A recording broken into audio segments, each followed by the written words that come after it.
Panoorin po natin kung paano po napahiya yung anak po ni Marcoleta dito, si Congressman Marcoleta po, kasi sinupalpal po siya ni Congressman Garin dahil ininterrupt ito at ito, panoorin nyo na lamang po para malaman po natin kung bakit po nagalit si Congressman Garin dito at kung bakit po niya sinupalpal yung anak po ni Senator Marcoleta, which is si Congressman Marcoleta, at kung paano po siya napahiya dito. Para po sa akin napahiya siya dito Panoorin po natin.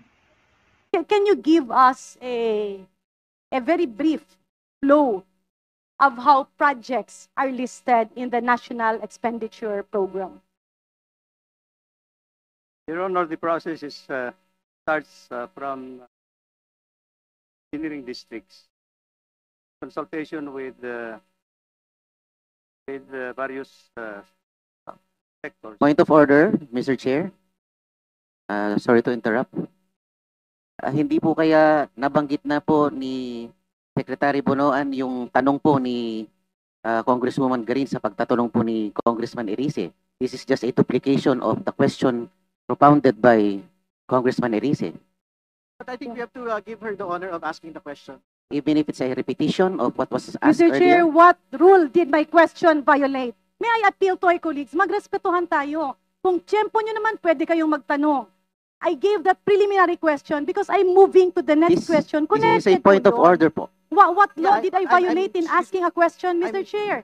Hindi na po ba ako pwedeng magtanong? I'm making the Kailangan ba yung tanong ko, ipaalam ko kay Congressman Marcoleta?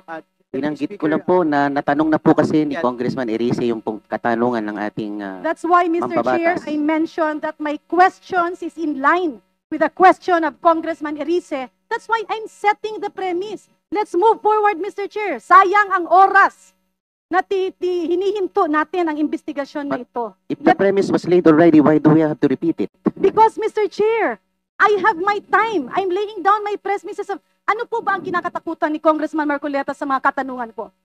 Wala po. Then Wala let me po. proceed, Mr. Gusto po Chair. natin It's my mag-move time. forward. The chair will rule. Kailangan The chair will rule, itirin please. po natin ang oras. Di po ba? Oras ko po ang kinakain ng mga tanong ko. And Mr. Chair, may I move that my time be sent back to point zero? Yes, let the Deputy Speaker proceed, please. Thank you. The chair has ruled. Ayun mga kababayan, napahiya po yung anak po ni Marcoleta. Para po sa akin, napahiya siya doon. Kasi, bakit may point naman po si Congressman Garin? Bakit po niya pinapakialaman yung time ni Congressman Garin? Kung ulitin man po yung question, may dahilan naman po siguro si Congressman Garin kung bakit niya inulit. At in-explain naman po niya. Sinet niya yung premise in line dun sa question nung unang nagtanong. And sa mga hearing po, naniniwala ako na minsan talaga kailangan ulitin yung question para makita yung consistency ng resource person or nung witness kung pareho pa rin yung isasagot niya, no?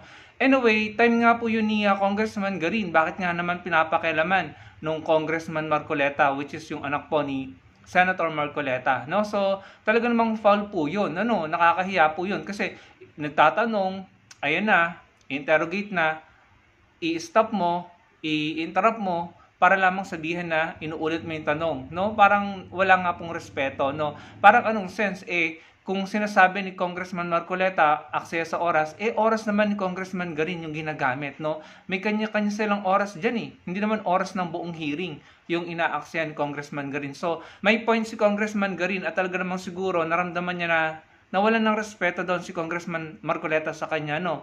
Tama po siya, respetuhan na lamang po.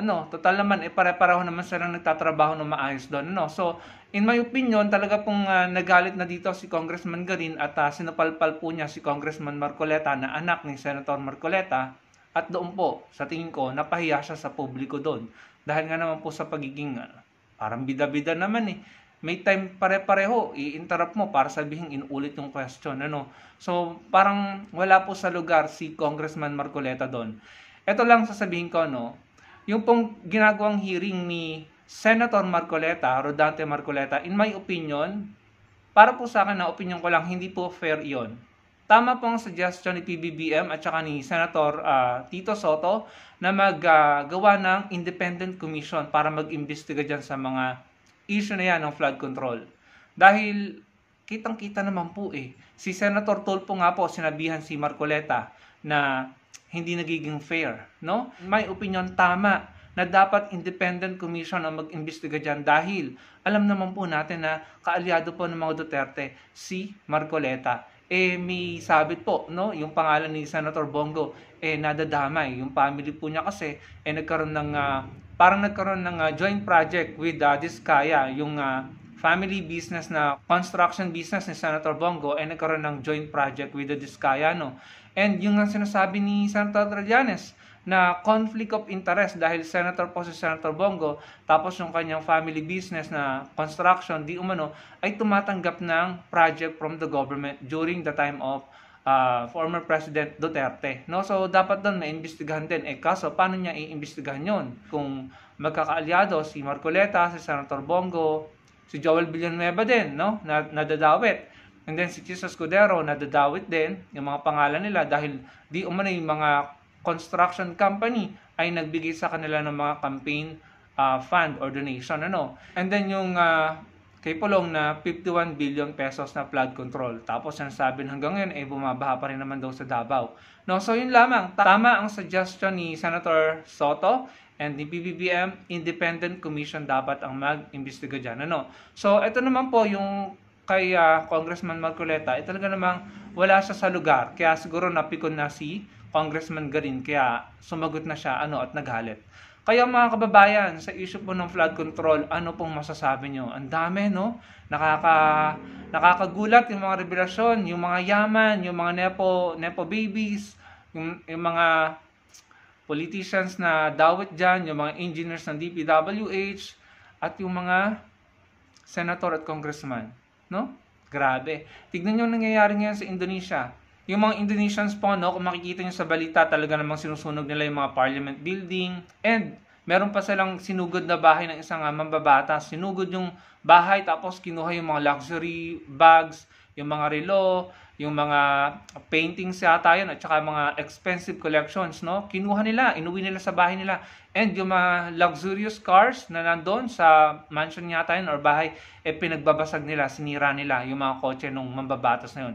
Sa sobrang galit po ng mga Indonesians sa kanilang mga mambabatas na lavish yung lifestyle, no? Luxurious yung lifestyle. Tapos ang hirap naman ng buhay ng mga constituents, no? Kaya nagalit na. Sinunog at sinugod ang mga mansion, sinunog ang mga building, sinugod ang mga mansion, ano. Hindi naman po natin ninanais na mangyari dito sa bansa natin yan, ano, dahil magulo po yan maapektuhan po ang bansa natin kapag nangyari yan dito. Pero sana may mapanagot dyan, may makulong, may masamsama ng yaman kapag napatunayang guilty, no? Sana may maipakulong at matuto na po tayo sa 2028, bumoto na po tayo ng tama, yung matitino, yung maayos po, no, na hindi tayo ginogoyo, no? Dahil napaka-unfair. Tayo po yung nagsasuffer sa baha. Sila, limpak-limpak na pera ang nakukulimbat dahil sa mga flood control budget na iyan. Mga kababayan, matuto na po tayo. Hindi po natin nais gayahin yung mga ginagawa ng mga Indonesians, ano? Pero kailangan may mapanagot at may makulong at may mapagbayad. Dahil kung hindi, parang naglolokohan lang tayo dito. Kaya tama yung suggestion ni PBBM.